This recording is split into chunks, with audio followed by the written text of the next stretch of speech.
Okay. I'll slowly start, yeah. Hello, everyone. Good evening, good morning, wherever you are. My name is Marjan, and I'm a researcher at the University of Central Asia, joining from Bishkek, Kyrgyz Republic right now. And on behalf of the Online Events Committee, I would like to welcome you all to today's events, which is part of our ongoing Fireside chat series, which provides a great opportunity to do deep dives with IAFFE scholars in regards to their work, and also talk about the books that have been recently released. We also have online events in numerous other event tracks, so please look out for more information if you're interested. And you can always catch up on past events that you might have missed by checking out IAFFE's YouTube channel. So this event, like other past events, will be recorded and posted on IAFFE's YouTube channel. And just a reminder that this is a Zoom meeting and not a webinar, so it would be great if everyone could try to keep themselves muted. We are going to have a Q&A session later on, so if you have any questions, you can save them for that time, and you can use the raise hand function on Zoom. And of course, as always, you can utilize the chat for questions, comments, or if you want to share resources. All right, so I'm going to now introduce and hand off to our moderator. Joyce Jacobsen is Professor of Economics at Hobart and William Smith Colleges, and Emeritus Professor of Economics Emerita at Wesleyan University. She has published mainly in the area of feminist, gender, and labor economics, including articles on gender segregation, migration, and the effects of labor force intermittency on women's earnings. She's the author of Advanced Introduction to Feminist Economics, The Economics of Gender, co-author of Labor Markets and Employment Relationships, and co-editor of Queer Economics, a Reader. She's 2021 recipient of the American Economic Association's Carolyn Shaw Bell Award, given annually to an individual who has furthered the status of women in the economics profession, a former president of IAFFE, and the incoming vice president of the Eastern Economic Association. So Joyce, the floor is yours. Well, thank you so much for that, Marjan. And it's such a pleasure for me to be here today and to be able to have a conversation with Julie Nelson, whose work I have admired since being in the profession. Julie and I have been in the profession a long time together. Very recently, actually, we were both featured. We both wrote biographical articles for a book called Gender Considered, Feminist Reflections Across the U.S. Social Sciences, and reflected on our careers and our tracks in economics and how we moved into more feminist economics over time. So I recommend that book to people who would like to see a little more of the background on both of us and on professions in general in the social sciences. Well, Julie A. Nelson is Professor Emeritus of Economics at the University of Massachusetts, Boston. She was a founding member of IAFFE and co-edited with Marian Ferber the book Beyond Economic Man, Feminist Theory in Economics, sometimes called the manifesto of our field, published in 1993. Her most recent books are Economics for Humans, which is in its second edition, and Gender and Risk-Taking, Economics, Evidence, and Why the Answer Matters. Her shorter pieces have been published in journals ranging from Econometrica and the Journal of Political Economy to Hypatia, Journal of Feminist Philosophy and Ecological Economics. She is editor of the Business Ethics and Economics section of the Journal of Business Ethics and was the 2019 president of the Association for Social Economics. And I recommend her presidential address, which I think is available publicly to those who would like to learn more about that role of Julie's and that association. So there's a lot to talk about because Julie has written so widely, but let me start off with really letting Julie describe this herself. So Julie, could you please share with us an overview of how you became interested in feminist economics and the evolution of your work over time? Sure. Thank you, Joyce. I have admired Joyce's work for years as well. And it's so great to see so many old friends here today, as well as newer people I wish I had a chance to meet. Yeah, I took a Women and the Economy class in about 1972, back in the dark ages. And I was quite surprised by simply the facts on women's disadvantage. At that time, the only theory that could be taught was Gary Becker's, and it seemed a little bit lacking to me. So I actually went to economics graduate school, to a conventional sort of program, with the idea of bringing a feminist perspective to economics.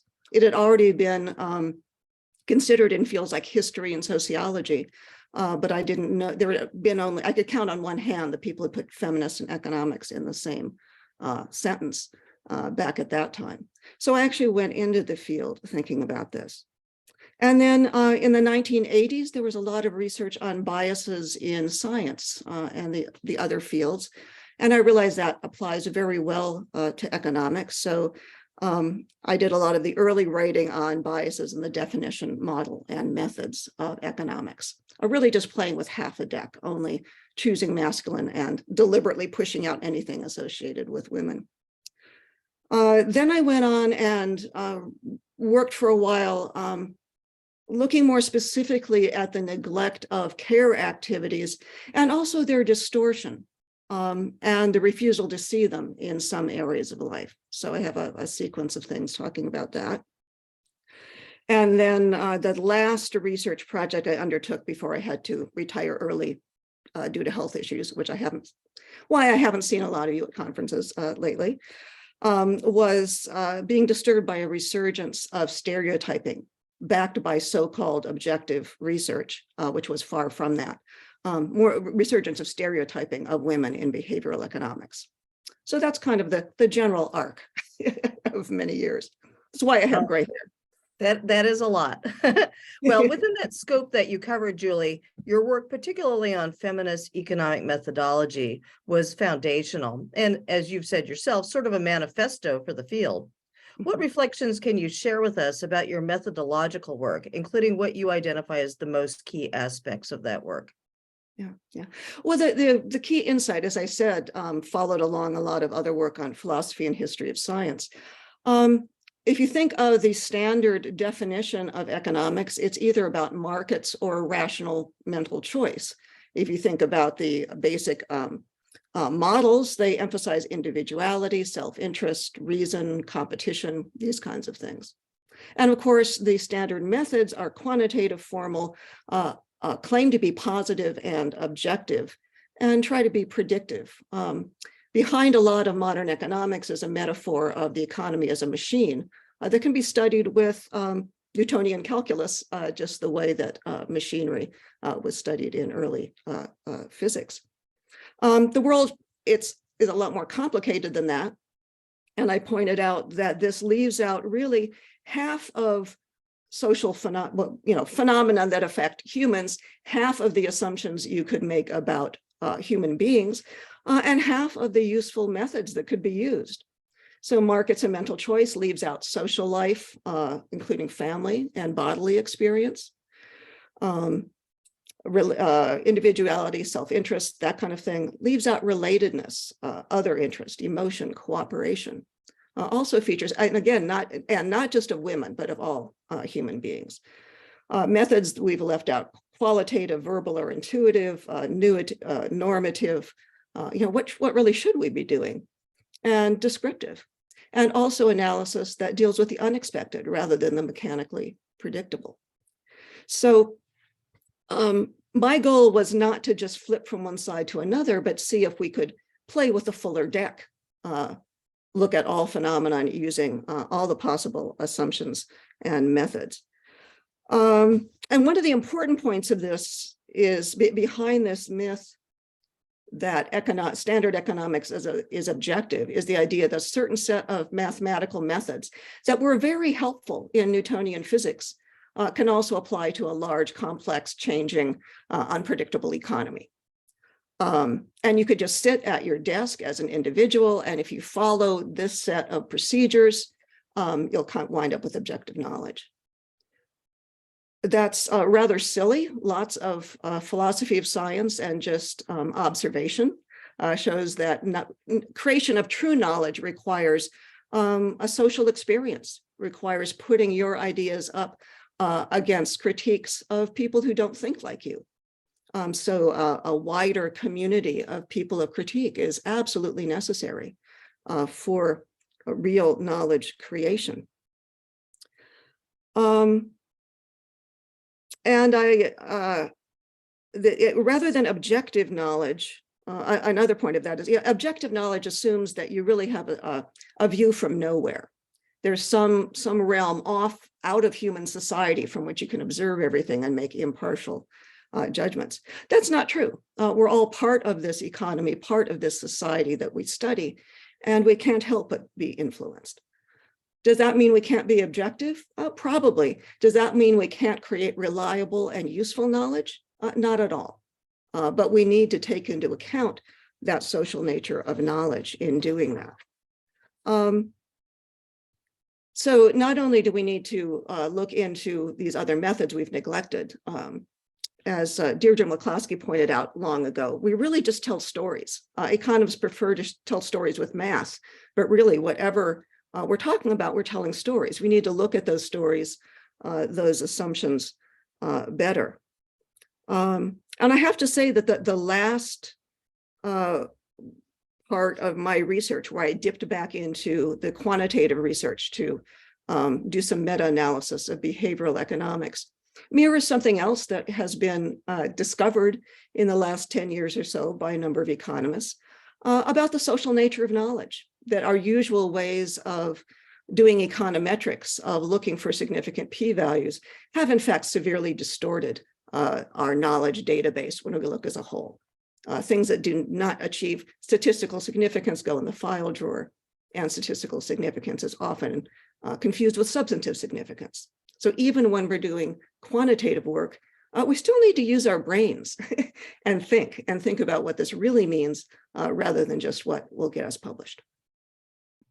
I think, Julie, as your colleagues, we're very used to thinking about your research contributions, but you've also contributed enormously to the profession and society by teaching probably thousands of students over your career at a number of great institutions. And also you're writing for broader audiences. And perhaps you could tell us more about your motivation and inspiration for your book, Economics for Humans, which is now in its second edition.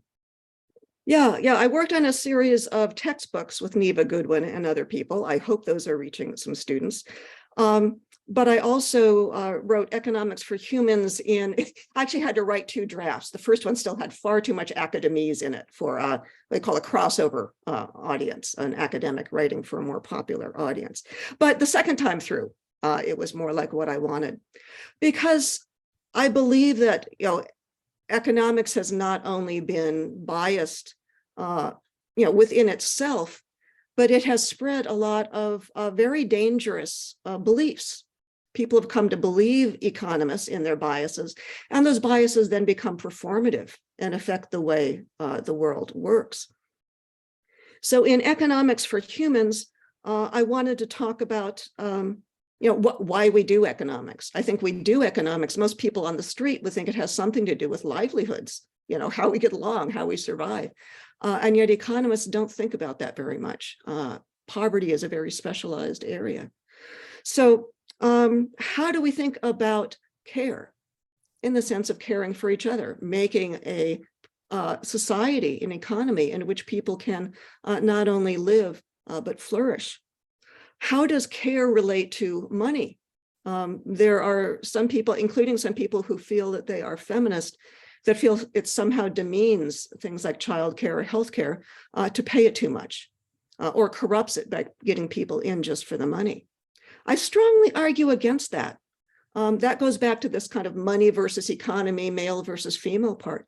And in fact, care really needs resources. And then there's the environment. Economists' contributions to, say, dealing with climate change tend to still be back in this mechanical model of a predictable universe. Nature is not as dominatable, as the old scientists thought, or the economists still seem to think. Nature is striking back. And yet we are still not really looking at that as a matter of care and caution.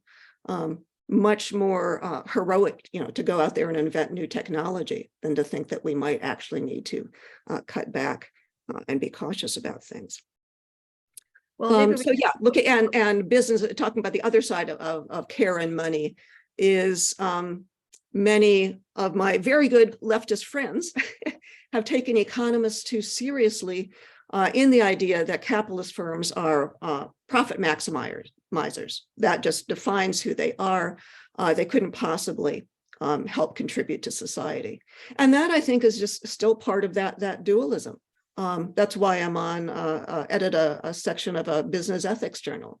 I do believe that it's possible for governments and families to be abusive, and it's possible for firms to be of positive force, as well as, of course, the other way around. So that's also part of what I deal with in that book. Well, we could dive maybe just a little deeper in on two areas of how the framing and concepts apply of that book to some of the most pressing issues of our time, which you touched on briefly on climate in particular. But could you go a little deeper on how to apply your concepts and framing to the impacts of COVID and also to the climate crisis? Right. So these go to, how have we neglected care, or how have we distorted it? So COVID certainly made the actual time and resource needs of care work more visible, and unfortunately more pressing on largely women. When childcare pretty much evaporated in a lot of countries, paid childcare outside the home, it was mostly women that had to, quit jobs, cut back hours, everything else to stay home to take care of children and homeschool. There has been, clearly not enough has been done. There was a little, one rhetorical victory in the Biden administration in the US. Their first infrastructure bill included care as basic infrastructure. Okay, care is something that you need to put resources for. People may need a bridge to commute to work, and they also need childcare to get to work. And so that framing of care as basic economic infrastructure was a small gain, but of course that got killed by the other side and didn't make it into the final bill.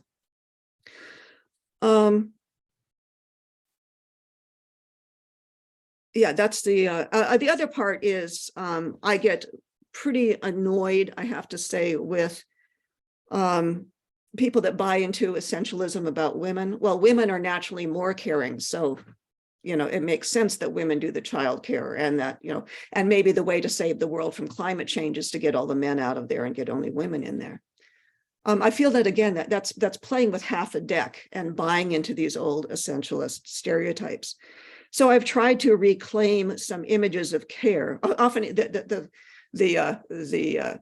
central image of care is often a mother and a baby, and you can see why men might not, identify so much with images of breastfeedings, for example. So I tried to reclaim the old idea of husbandry, which came from male productive activities of farming, but also included care for crops, care for animals. You really have to watch out for their health. You have to stay attuned to what's going on. And I think husbandry of businesses, for example, can be done by both men and women. But I think men need to be involved in childcare as well as outer realms, and women need to be involved both in childcare and outer realms. In terms of the climate crisis, again, care for the environment, and this actually also overlaps with this recent work I did on behavioral economics. Since the behavioral economics point that I went to is all of this literature that says women are more risk averse than men. And I'm an empirical social scientist. If the evidence said that, I would say, okay. So I went back and did a meta-analysis of the empirical evidence, and it shows very little difference between men and women. If you get a really large sample, it's not a matter of men here and women there. some men are more risk averse than other men, so they have a distribution. Some women are more risk averse than other women. These are usually done with lottery studies or something, sometimes a survey. It's not a matter of men have one style and women have another style. If you look at the data, it's more like this. And there's a tiny difference in the mean values of the distributions if you have a large enough sample. There's also evidence teased out in a very interesting way that I picked up from someone else, that a lot of studies with statistically insignificant results or results with the wrong sign, women taking more risk, don't get published. But I found lots of evidence that the people doing the studies wanted to believe that women are more risk averse than men. Lots of examples in the works that I've written on this, but basically, no matter what the data says, the conclusion and the title of the paper is going to be women are more risk averse than men, even if it only showed up in 1 out of 4 countries studied and 1 out of 4 questions asked. If they get 1 statistical significance, that's the title. So, and this is supposedly objective, rigorous research, right? That methodological point I made about, if you just follow these steps, you'll be okay. These people were following the steps. They did the studies. They looked at the p-values, they confused statistical and substantive significance and put it out there. Well, why might these researchers be so interested in proving that women are, more risk averse? Well, there's this image of the male hero, the male that goes out and is brave and does all this stuff. Now think about the climate crisis. Which sort of approach would have been more useful in the last 40 years? Go out and conquer and keep that GDP growing, or step back and think about what's important and have some caution about what's happening. So I think that is also related to what we need to do about climate. Well, I think that was a lot there, and I appreciate that, including that you addressed your work, very interesting work in your book on relative riskiness and the essentialist nature of many of the arguments on that. Given what you actually, maybe I see that we're doing okay on time. If I could just add the conclusion from that is, if you had 2 people behind a screen and you were told to guess which one is more risk averse and you knew nothing about them, you'd have a 50% chance of being right. If you looked at the research from women are more risk averse than men and looked at the quality parts of the research, the most the largest sample size studies, and then we're told that one was a man and one was a woman, and you guessed the man, you would go all the way up from 50% chance of being right to 54% chance of being right. That's this big difference between men and women. I always thought the framing was odd that men are somehow more willing to take risks. I mean, after all, women take the risks of interacting with men and having children, which seem like rather large risks. Childbirth, walking on a street at night, dating men. Exactly. Yeah, there's a lot of yeah, we just sort of take it for granted, but those are actually highly risky exercises. Right. And So, why are we not fighter pilots? Because the Air Force didn't let women be fighter pilots, right? Yeah. Right. So given what you've been sharing about the misapplications and misinterpretations of much quantitative work within economics, how do you think that we can create more robust structures like knowledge labs within economics that foster more robust analyses? I think this is, we were talking about this the other day, it's a big concern of mine that we don't interact sufficiently to sort of stop ourselves from making these cognitive bias errors. Yeah, I mean, there's lots of good things that have been tried in other areas. Economists are very strange at having stuck with Newtonian physics. I mean, even physics has gone beyond that. There's some interesting work comparing attitudes towards, say, affirmative action in the field across the sciences and social sciences. And economists stand out like as a sore thumb in that. A lot of the other fields, if we want to be scientific, we actually should be more open to working together and to affirmative action for groups that have been historically left out.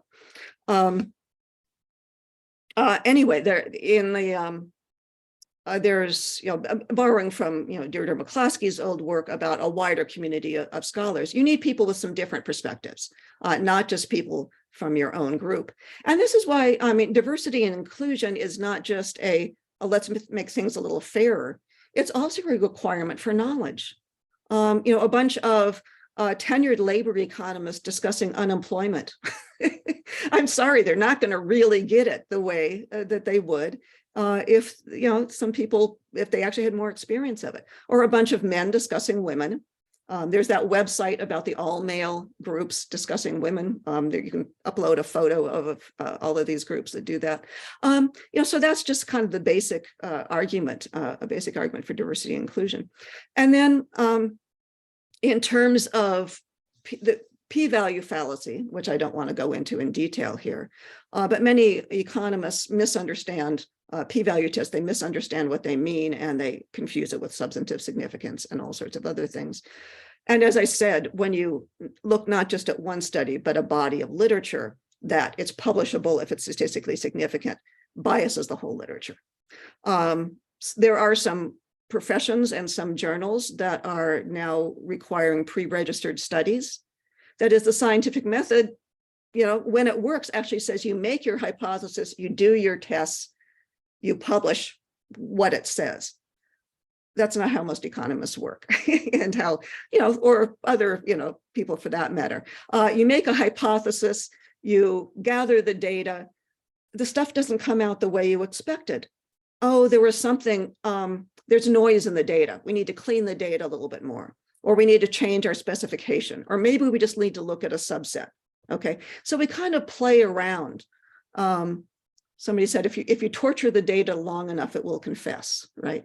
So people manipulate that data in all sorts of ways. So the idea of a pre-registered study is you're going to publish it, even if it all comes out as statistically insignificant, which sometimes is telling. If everybody believes that women are more risk averse than men, and we actually publish those studies that say, hey, didn't find anything, it would change what we knew.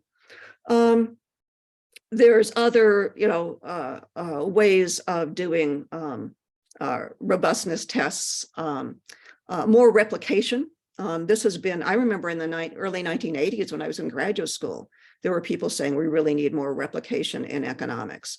We don't publish it, we don't reward it, we don't have graduate students do it enough. And some of the big, what was the big break? When I was in graduate school, there was a big breakthrough from a research assistant who discovered a flaw in the programming of a well-known Social Security study. And there was this recent one, there was a student at UMass Amherst that did something similar about, GDP growth and, national debt. Discovered, that the spreadsheets behind it had been, tweaked. Anyway, so these, actually using the data well and actually taking it seriously. So replications are another way of showing and meta-analyses, as I did and as other people have been doing. These are all ways of avoiding this. I can get to the truth just by sitting at my desk and running computer programs. Yeah, that's a great point. I mean, nowadays you can use a motivated undergraduate can do a replication and in econometrics course, so it is easier, but then we don't get them out and publish the results. But they usually, in my experience, they've almost always found that it's impossible to replicate.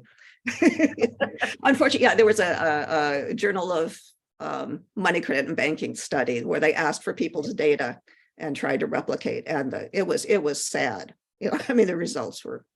Yeah.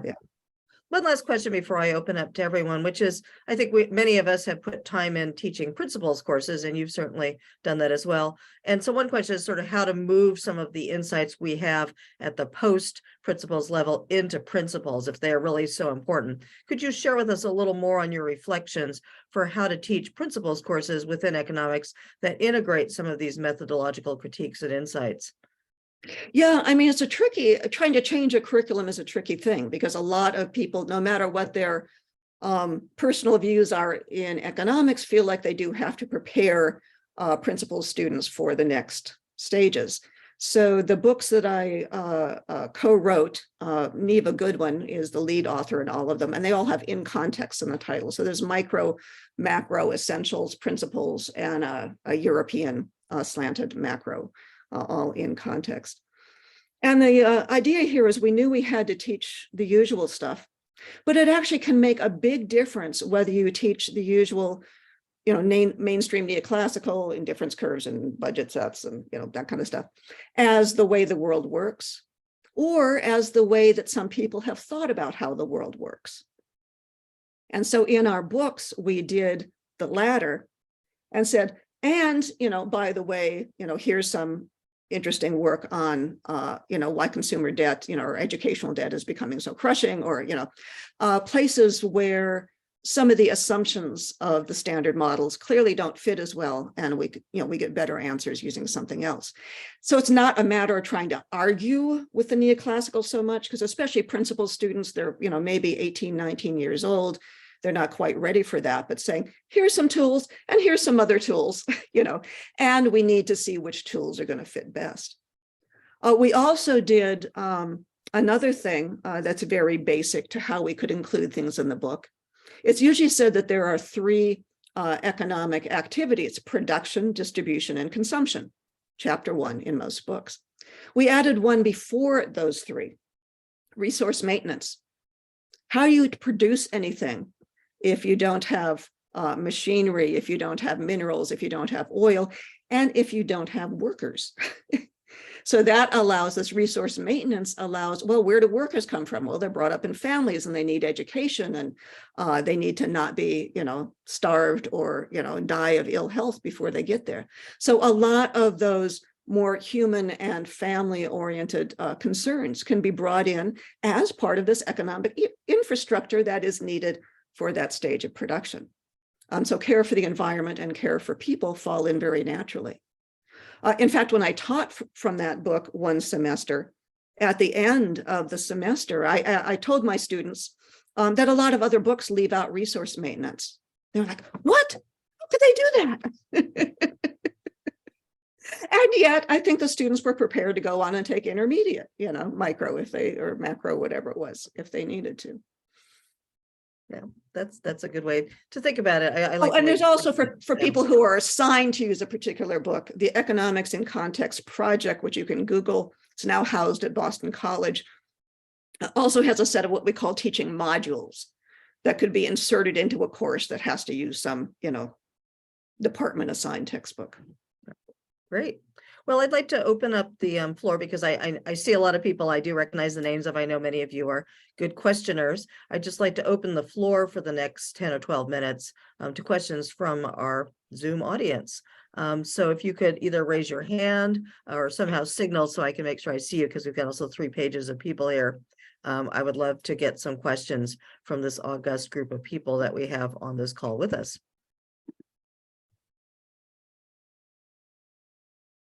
Naomi, please go ahead. Thank you. Thank you, Julie, for a very interesting talk and for all your work. I have 2 questions.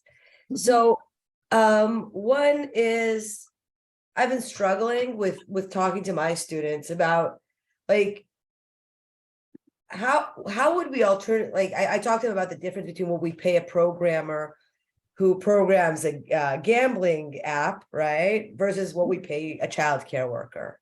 Yeah. And they always, they sort of accept the critique, right? But then the question is, of course, so how do you want to designate value, right, in the labor market? And so I would love to hear kind of, if you have your boilerplate answer of, like, what's, yeah, that's one question, and I'll use the time for another question. Or a comment, actually, because you talked about replication and about pre-registering. And the truth is that, the whole, I'll call it evil RCT world has been doing that for a while, and it didn't make them any better, to be honest, right? And actually now they've backed down a bit because the obsession with pre-registering became so strong that even if you find something in the data, you can't talk about it because you didn't write that you're going to, sometimes data speaks. I think any of us who I work mainly with administrative. So I'm wondering, like, I don't think actually that kind of game works because of how it's been used in practice. And I'm wondering if you would push it to the extreme, where would you go with that? Thank you. Yeah, I can go ahead and reply, I hope, or we're going to try to. Yeah, about childcare value. I think it's, if you keep it in sort of a private market context, it's kind of hard to explain. But if you switch it into this public infrastructure context, do you actually have to build your own road, to commute to work? No, because we have a public infrastructure for it, right? And in fact, in the US, childcare workers make less than parking lot attendants. So you can make more money watching a car than caring for the future of the world, right?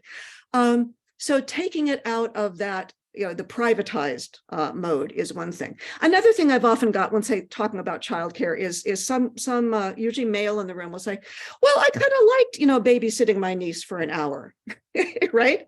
And I say, okay, now would you like to babysit 20 of them, for 50 hours a week? And maybe that doesn't doesn't have the compensating wage differential aspect of, oh, this work is enjoyable, and dealing with all those dirty diapers would be quite a challenge, right? Yeah, I think that we have gotten so ingrained in everything has to be private and determined by the market, that we need to go beyond that and thinking about this kind of value. In terms of the RCT world replication, the rest of that, in terms of, we do learn from the data.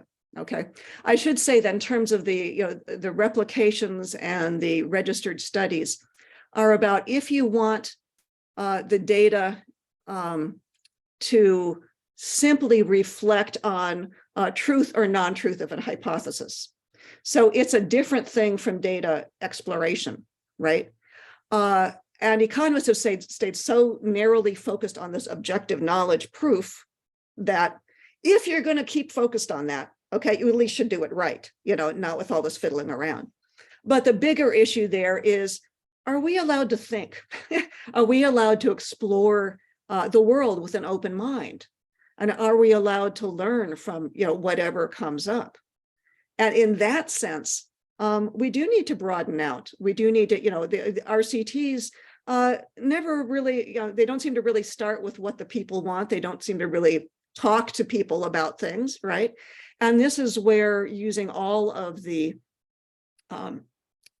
tools at our disposal come up, and being able to leave behind this idea of proving things, for some later stage and probably fairly small question, rather than the bigger questions of what's going to, create a good human development.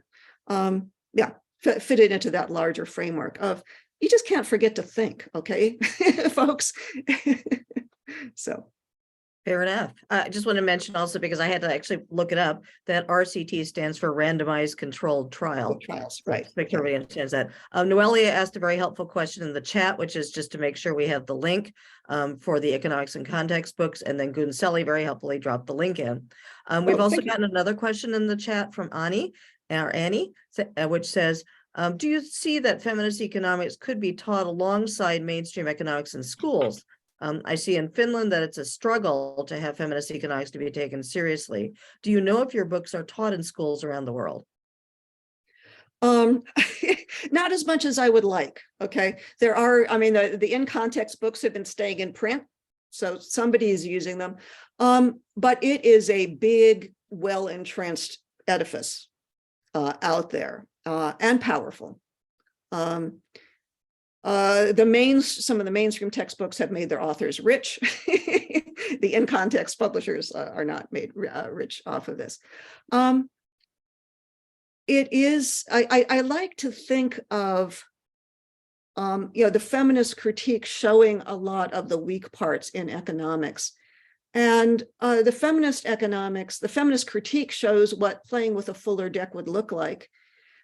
And I would like to get to a point where it's just basically good economics, okay, that includes both of those, and not, here's neoclassical, here's some other schools, and they're all arguing with each other. A lot of students find that a difficult thing to get their mind around. They want to know how the economy works when they go into an economics class. They don't want to get into, what Adam Smith said or some of these other things. They should, if they go on, they should go, learn more about this, but especially at an early level, what you want to do is point out, what is substantively important, and some tools for investigating those things. For example, say Amartya Sen's basically back of the envelope calculations about missing women. That was quantitative, okay. Didn't follow this ideas of trying proving things, but it's learning from the data. And that can be a very important thing to do. Well, I see Anna has mentioned that she is using it in Poland, so we Yay, thank you. Any other questions from anyone in the audience? We've still got a few minutes. Yeah, I know I talk fast. Actually, I hope the recording can be played at a slower speed if people have trouble. I know we're an international group and I usually try to talk slow, but I knew we were very time constrained. So sorry about that. Well, here's a question from Shraddha, and then we'll take one from Nasheli, which is economics hesitant to draw interdisciplinary methods that do not simply work with things establishing causation, but have more complicated structures? Oh, yeah. They think of the sociology as soft and messy and of much lower prestige and lower salaries than economics. When I was in graduate school, it was considered okay to do a minor in statistics or mathematics. I did one of these create your own minor things. It was essentially in graduate women's studies and was looked at with much surprise. There is this whole pecking order. I actually did some work with sociologists and presented at some sociology conferences. And the way it breaks down to me is economists think they're superior to sociologists because we do more math. Sociologists think they're superior to economists because they're more ethical and not, centered things around self-interest and greed. And that's where it stands. So and actually there's some very interesting gendered stuff to the split between economics and sociology. If you Google my name and those were in the American, some sociology journal, I have that. Go back to the history of that. Okay, Nasheli and then Ellie. Very much. I am very happy and even a bit nervous of asking my question. My question is related to how to create a demand on care from unions, and it might not be an economic question, but since I don't know, going back to basic economics on how demand and supply is created, and I don't come from a economic background that's clear, but I think that it would be very important to being able to generate this exigibility from an economic perspective, since care somehow has been seen as something that it's undesirable. And I am Mexican from a Latin American context, and we and also Latin American feminist economics, but most feminist economics have put into the field how when we talk about reducing care, it can be misinterpreted as something that it's undesirable, when we realize more than ever that we need to care more, but not women, right? Or not only women and girls, but we need to care about environment, and we need to spend time on that. And my question is how to create, if we as feminists are saying like we need to reduce care, but we would also like some other people to come from an economic perspective, and I know that might be even complicated, how to create a demand, for instance, for unions as a social protection. And thank you very much. It's been very interesting. Yeah, what you say is very very interesting. Right now, there's another nursing strike that recently happened in Boston, and the hospitals. I traced these some years ago and talk about it in Economics for Humans. The hospitals, when nurses go on strike, always follow a line. Oh, those terrible nurses! They have left these patients bereft of care out of their greed for more money. What is often the actual case is the nurses have been quitting in droves during COVID because they're required to care for too many people. They can't give the kind of care they wanted to give. That it's being that nursing care is not getting the resources that it needs to provide real care, and that's what a lot of the unions are walking out about. A lot of their demands have more to do with maximum number of patients for per person. So there's a rhetoric that divides, care from money stuff is really dangerous, right? That, nurses, if they're interested in feeding their own kids, getting a salary, they must not be caring of their students or of their patients. And this idea, if we think about care just in supply and demand way, people often talk about what I believe we need to do is, again, really think about care as infrastructure, and increase the demand. Pay it better so that people who are good at caring can stay in the care sector. There was a woman who did a PhD dissertation some years ago about childcare workers. And a lot of them said, I love the work, I believe I'm doing something really useful with the kids, and I'm about to quit because I'm tired of living with roommates and taking the bus when everybody I went to school with is now in their own apartment and has a car, right? So how do we allow caring people to care? We do it by, if you think of shifting out the demand curve, paying more for it. And that's probably not going to come out of the pockets of people who are currently have small children, because they're usually at the beginning of their earning curve. They can't afford it. But as a society, providing childcare the way we provide roads and telecommunications and, there's other kinds of infrastructure, I think are the way that we need to do it. And also, emphasizing that it's not just about women providing care. I don't think we want less care. We want it better divided between men and women, and better distributed throughout the economy, including, like I said, business responsibility and the rest. So unfortunately, I don't have a quick magic wand to, change people's minds about this, but those are the ways in which I would go. Great, thanks, Julie. Thank And now we'll do Ellie, and then there's 3 questions in the chat we'll do. So Ellie?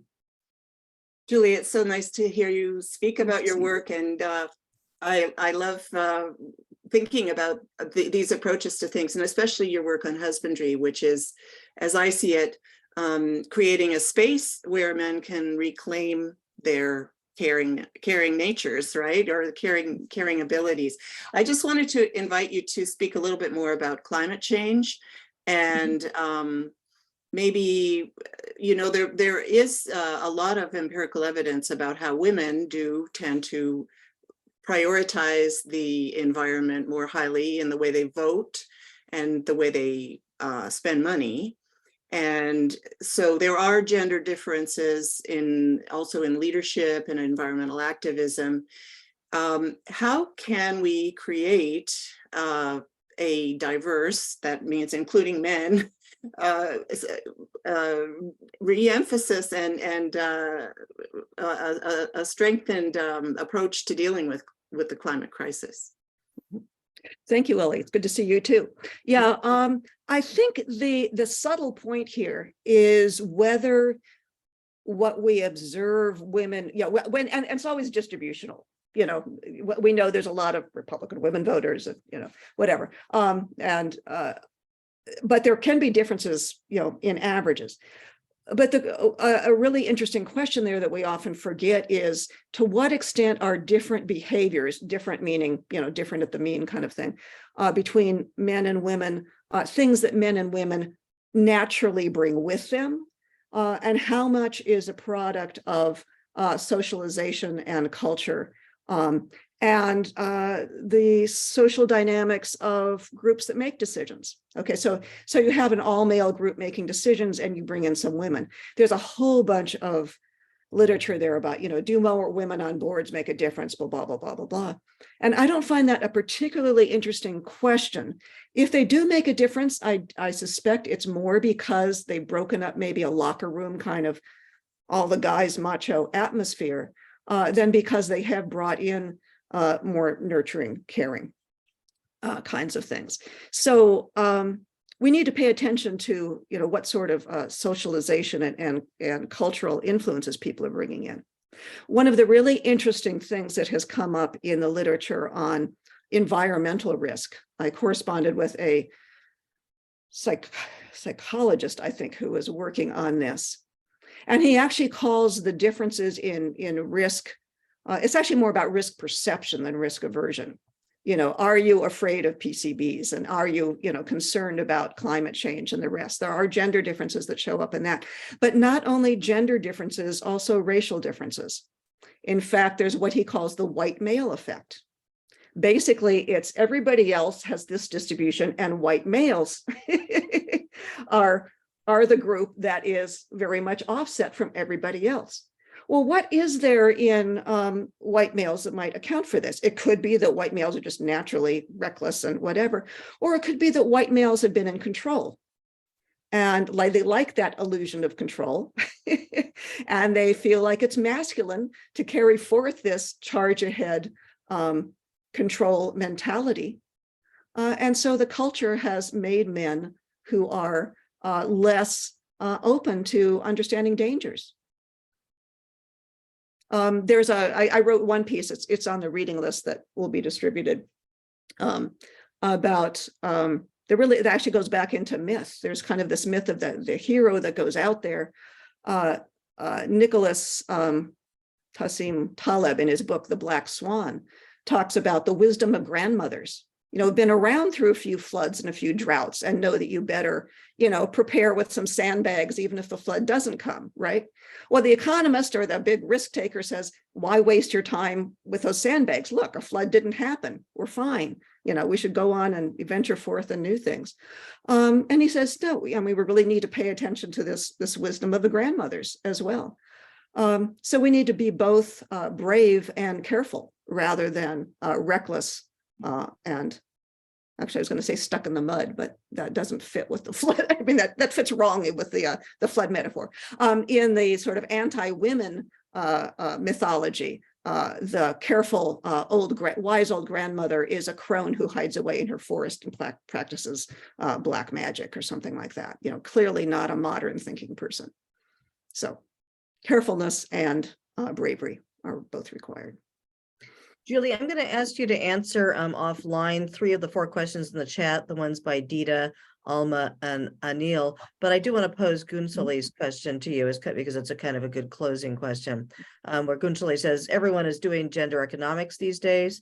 Are you worried about feminist economics ideas becoming mainstream without feminist economics getting the credit, but also are the ideas losing their critical edge in this process?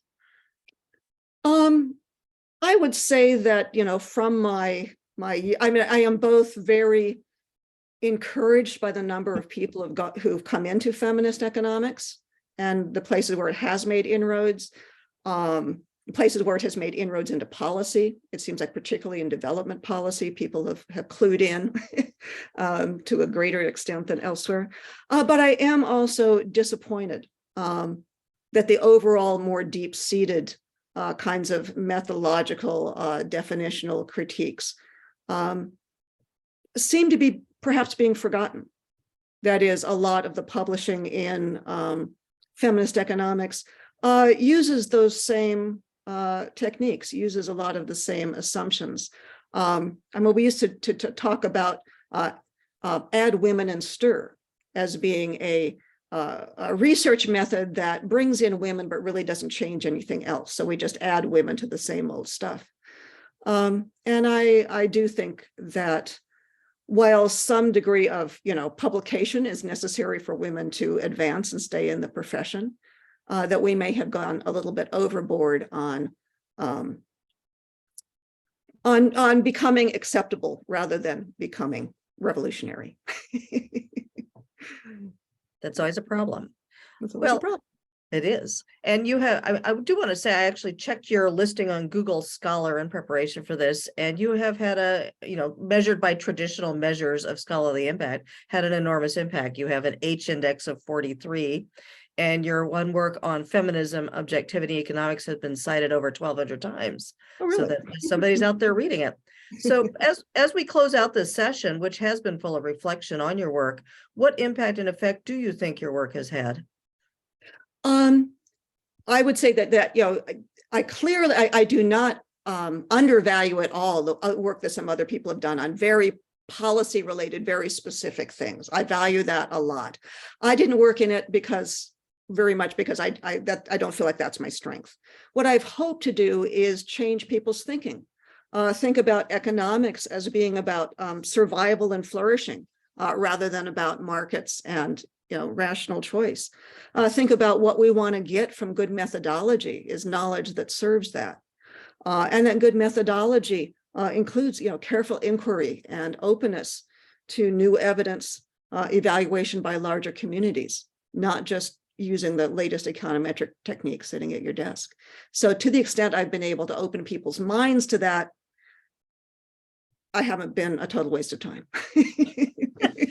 You're being very modest.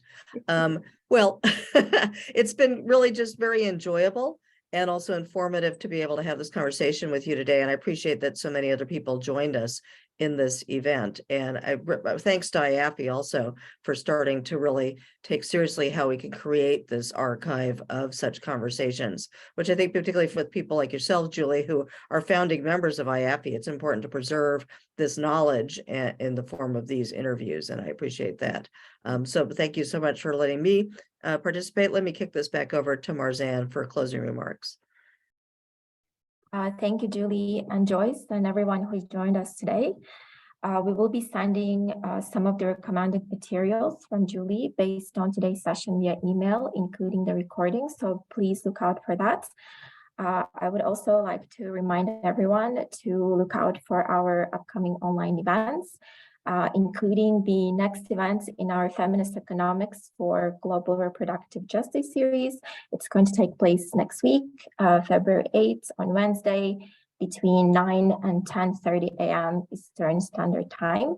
And it's going to be on capitalism, feminism, and reproductive control. Thank you so much for joining us today.